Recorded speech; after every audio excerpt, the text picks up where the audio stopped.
10 நாள்ல யாரு வந்து மக்கள் மத்தியில அப்படி ஒரு இடத்தை பெறாங்களோ அவங்க தான்ப்பா டைட்டில் வின்னர். போன வாட்டி முத்துக்குமாரன் அவர்கள் வந்து 10 நாள்ல ஸ்கோர் பண்ணிட்டாரு. அப்ப மக்கள் அப்பவே முடிவு பண்ணிட்டாங்க அவர்தான் அப்படின்னு. அப்ப அதுக்காகவே பிக் பாஸ்க்குள்ள வந்து போற நபர்கள் சீசன் 7ல பிரதீப் அவர்களா இருக்கட்டும், சீசன் 8ல முத்துக்குமாரன் அவர்களா இருக்கட்டும், சோ அப்ப அவங்க பண்ண மாதிரி ஏதாவது சம்பவம் பண்ணிடணும், அந்த 10 நாளுக்குள்ள அட்டென்ஷன் சீக்கிங் ஏதாவது பண்ணிடணும்னு இந்த பிக் பாஸ் சீசன் 9க்குள்ள போன பல பேர் வந்து வாண்டட்டா அன்வாண்டட்டா பல விடயங்களை தங்களுக்கு சம்பந்தம் இல்லாட்டியும் மூக்க நுழைக்கிறாங்க, காதை நுழைக்கிறாங்க. நிறைய விடயங்கள் அந்த ப்ரோமோல வரணும் அப்படின்றதுக்காகவே பண்ணி கொண்டிருக்காங்க. அவங்க யாருன்னா அந்த ஷோவை பார்க்குறவங்களுக்கு, லைவை பார்க்குறவங்களுக்கு தெரிஞ்சிருக்கும். இன்னொரு பக்கம் ஒரு கோஷ்டி என்ன அப்படின்னா, இந்த பிஆர் அவர்களிடம் காசை கொடுத்துட்டு போவைக்குள்ள அவங்க அந்த நபர்களை தாண்டி ஒரு நபர் மக்களால் கொண்டாடப்பட்டு கொண்டிருக்காங்க அப்படின்னோடனே அந்த நபர்களுக்கு டேக்க கொடுக்கிறது. ஜோக்கர் அக்கா, அந்த அக்கா, இந்த அக்கா அப்படின்னு. சோ அந்த வேலைகளில் நடந்து கொண்டிருக்கு. ஒன்னுதான் சொல்றேன், இது விஜய் சேதுபதி அண்ணா அவர்களுடைய நிகழ்ச்சி. அப்ப இந்த நிகழ்ச்சி விஜய் சேதுபதி அண்ணா அவர்கள் தீவிரமா பார்க்கிறாங்க. அதை தாண்டி விஜய் சேதுபதி அண்ணாவோட டீம் இருக்கு. அந்த டீம் வந்து யார தேவையில்லாம அட்டாக் பண்றாங்களோ, இப்ப வியானா பக்கா போலியா நடிச்சாங்க, அதை வந்து சொல்றதுல தப்பே இல்லை. ஆனா ஒரு நபர் உண்மையா பண்ணி கொண்டிருக்குள்ள பிக் பாஸுக்குள்ள அந்த நபரை ஜோக்கர் அக்கா அப்படின்றது, அதே நேரத்தில் வேற நபரை புகழ்றது, அது என்ன ஐடியா வேணும்னாலும் வச்சுக்கோ. இப்போ ஐபி அட்ரஸ் அப்படின்னு நிறைய விடயங்கள் ட்ராக் பண்ணலாம். அதுக்கெல்லாம் டீம் இருக்கு. யாருக்கு நீங்க சப்போர்ட் பண்றீங்கன்னு மூஞ்சலி எழுதி ஒட்டே இருக்கும். ஸோ அப்போ அப்படியான விடயங்கள் பண்ற நபர்கள் கேர்ஃபுல்லா இருங்க. இது விஜய் சேதுபதி அண்ணா அவர்களுடைய ஷோ.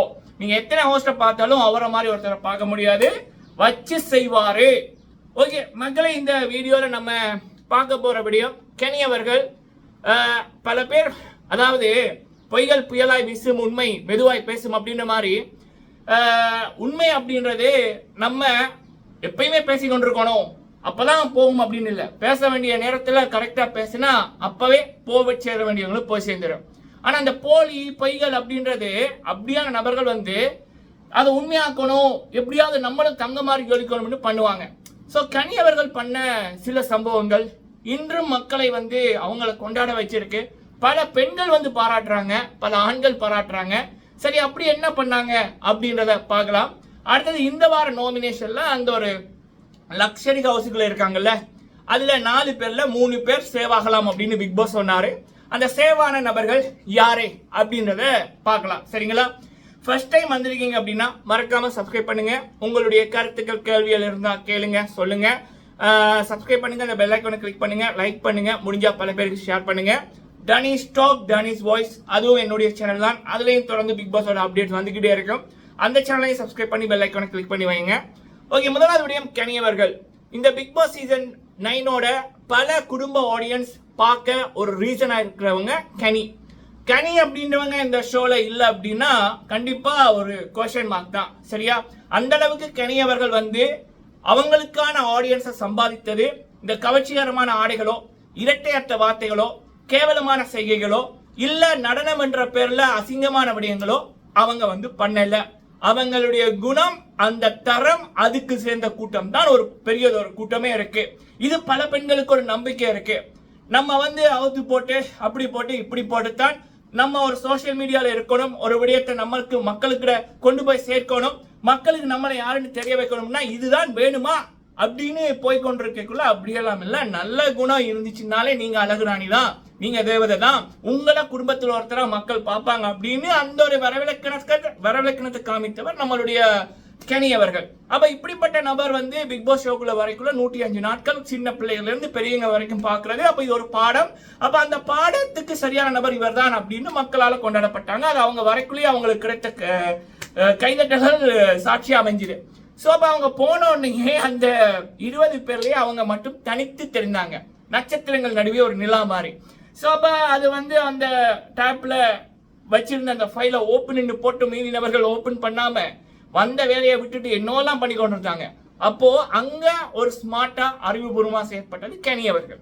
அதுக்கப்புறம் அங்க வந்த புதுமுகங்களுக்கு ஆறுதல் கொடுத்ததா இருக்கட்டும், அட்வைஸ் பண்ணதா இருக்கட்டும், வீட்டு வேலைகளை சரியா பண்ணதா இருக்கட்டும், கனி அவர்கள் இப்போ வரைக்கும் லைவ்ல கூட. சோ அப்படி இருக்கக்குள்ள இன்னொரு நிகழ்வு ஒன்று நடந்துச்சு. பிரவீன் காந்தி அவர்கள், இந்த விக்கால்ஸ் விக்ரம் அவர்கள், அப்புறம் துஷார் நினைக்கிறேன், அவங்க வந்து பெண்களை பத்தி பேசி கொண்டிருக்காங்க. எப்படின்னா பெண்கள் ஜுவல்லர்ஸ் பிடித்தவர்கள், பொறாமை பிடித்தவர்கள் அப்படின்ன மாதிரி நிறைய விடயங்கள் பேசுறார்கள்.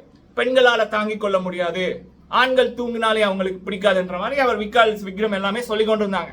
அப்ப அவங்க பேசுறது ஒரு பெரிய சத்தமா இருந்தபடியா அங்கால அருகில இருந்த கனியவர்களுக்கும் அந்த இது வந்து கேட்டு போச்சு. இங்கதான் கனியவர்களுடைய தரம் இருக்கு. நான் ஆரம்பத்தில் சொன்னது உங்களுக்கு இப்ப புரியும். ஸோ அப்ப கனி வந்து சொல்றாங்க, இது வந்து எனக்கு கோபத்தை ஏற்படுத்திச்சு, இவங்க வந்து பேசுறது சரியா இல்லை. ஆனா அவர் வந்து இந்த விடயத்தை என் முன்னால இல்ல நான் இருக்கிற ஒரு சபையில அவர் பேசினார்னா கண்டிப்பா நான் என்னுடைய பதிலை நான் சொல்லுவேன் அப்படின்னு சொன்னாங்க. இங்கதான் நீங்க நோட் பண்ணணும் என்ன அப்படின்னா, இதுவே வேற நபர்களா இருக்கட்டும், ஒண்டட்டா சான்ஸ் கிடைச்சிதுப்பா, இதுதான் சான்ஸ், நான் இப்ப வந்து போறேன் போயன்ற மாதிரி அந்த ஒரு அட்டென்ஷன் சீக்கிங் கொடுப்பாங்க. ஈவன் அது சரியா பேசணும்னாலும் அவங்க அந்த ஒரு இதை யூஸ் பண்ணிக்குவாங்க, நம்ம வந்து ஸ்கோர் பண்ணணும். ஆனா கனி அவர்களுடைய அந்த ஒரு பழக்க வழக்கம் இருக்கு பாருங்க, இதுல நான் சம்மந்தப்படல, எங்கிட்ட அவர் சொல்லல, என்னட்ட சொல்லிக்கணும் நான் அந்த சரியான கருத்தை நான் வைக்கிறேன் அப்படின்னு சொன்னாங்க. அதே நேரத்துல அவங்க இந்த கருத்தை செய்யக்குள்ள ஒரு தவறான வடிவம் போய் சேரக்கூடாது. இது பல கோடி மக்கள் பாக்குற ஷோ. அப்ப ஒருத்தர் என்னடான்னா பெண்கள்னா இந்த பொறாம பிடிச்சவங்க, இன்னொருத்தர் என்னடான்னா பெண்களால் நான் என்ன 8 மணி சும்மா இருப்பேன், பெண்களால் அப்படி இருக்க முடியாது. அப்புறம் இன்னொருத்தர் சொல்றாரு பிரவீன் காந்தி, பெண்களுக்கு அவங்களுடைய பிள்ளைகள் தூங்கினா கூட பிடிக்காது, ஆண்களை வேலை வாங்கத்தான் விரும்புவாங்க. அப்ப அப்படியான கருத்துக்கள் தவறான கருத்துக்கள், மக்கள் மத்தியில அடிமனதில் பதிஞ்சிடும், அது வளர்ற குழந்தைகள் மத்தியில. அப்போ அதுக்காகவே கனியவர்கள் வந்து இந்த விடயம் போய் சேரணும் என்றதுக்காக அதை இவ்வளவு கேமரா இருக்கிற விடயத்துல பதிவு செஞ்சாங்க, அவரிடம் நேரடியாக சொல்லாம. இதுதான் சொல்றது பழக்க வழக்கம் தரம் அப்படின்றது. சரி, அப்ப பிரவீன் காந்தி சொன்ன கருத்துக்கு மக்களோட கருத்து என்னன்னா சத்தியமாவே இல்லை. பெண்கள் வந்து அந்த பொறாமை பிடித்தவர்கள் அப்படின்றது, அது ஜுவல்லர்ஸ் அப்படின்றது, அது காதல் விடயத்துல ஒரு காதலன் இன்னொரு பொண்ணோட பேசுனா, இல்ல ஒரு காதலி இன்னொரு ஆணோட பேசுனா மேபி அவங்களுக்குள்ள அந்த ஒரு பொறாமை அந்த ஜுவல்லர்ஸ் அது வரலாம். ஆனா மற்றும்படி பெண்களிடம் பொறாமை இருக்கான்னா இல்ல. பெண்கள் பல தியாகங்கள் பண்ணியிருக்காங்க, அதுக்கு நம்மளுடைய அம்மா அக்கா தங்கச்சி மாறே உதாரணம். சரியா? சோ அப்ப அப்படி இருக்கக்குள்ள அப்படிப்பட்ட பெண்களை இப்படி ஒரு டேக் குத்துவது மிக பிழை. அடுத்தது வந்து பாத்தீங்க அப்படின்னா, நான் அவர் விக்ரம் சொல்றாரு, நான் 8 மணி சும்மா இருப்பேன், பெண்களால் அப்படி இருக்க முடியாதுன்னு. அவருக்கு தெரியல போல இருக்கு வெளியில என்ன நடக்குது அப்படின்னு. பல பேரை நான் பார்த்துருக்கேன், ஒரு ஒரு ஒரு ஷோல கூட பார்த்துருக்கேன். அந்த ஒரு வைராக்கியம் அப்படின்றது ஆண்களை விட பெண்கள்கிட்ட இருக்கு. நீங்க வந்து முடிஞ்சா ஒரு நாள் ஃபுல்லா சும்மா அப்படி இருங்க அப்படின்னா கூட அந்த பெண்கள் அந்த ஒரு இதுல இன்வால்வ் ஆகிட்டாங்கன்னா அவங்க அதை பண்ணணும்னு நினைச்சாங்கன்னா பண்ணுவாங்க. சரிங்களா? என்ன பொறுத்த வரைக்கும் ஆண்களை விட பெண்களிடம் சக்தி அதிகம், பொறுமை அதிகம், அதே நேரத்துல பல தியாகம் பண்றதும் பெண்கள் தான். சரிங்களா? அப்ப அந்த விடயத்தை பார்க்கக்குள்ள எனக்கே ஒரு கோபம் வந்துச்சு. அப்ப அதை பிக் பாஸ் வீட்டுக்குள்ள இருக்கிறவங்க அதை கேமரால பதிவு பண்ணணும்ல, அதை கனியவர்கள் பண்ணாங்க, அதுக்கு ஹேட்ஸ் ஆஃப்.